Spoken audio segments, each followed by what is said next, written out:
How to do: install carpet. If that bedroom carpeting is older than you are, switch out that 70s shag and give any room a much needed facelift. Instructions: Step 1, lay out carpet and seal seams. Step 2, trim the edges and then attach the carpet to the tack strips using the knee kicker. The stair chisel can be used to force it onto the tack strips. Step 3, install transition molding across open doorways for a clean look. Then vacuum any debris and enjoy your new room. Did you know?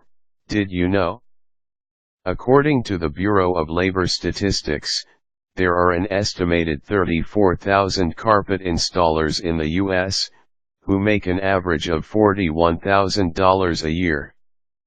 Quick tip: measure and cut your carpet outdoors and then roll it up and bring it to the room.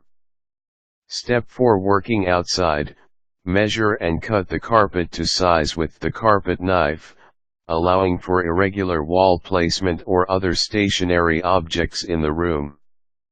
Quick tip: purchase slightly more carpeting than you need in case you make a mistake. Step 5, clean subfloor and remove doors. Step 6, install tack strips around the room's perimeter using flooring nails and a hammer. Then use the adhesive to glue the padding to the floor, but don't cover the tack strips. Step 7, find the area of your room with the tape measure to determine how many square yards of carpet are needed. The area is the length multiplied by the width.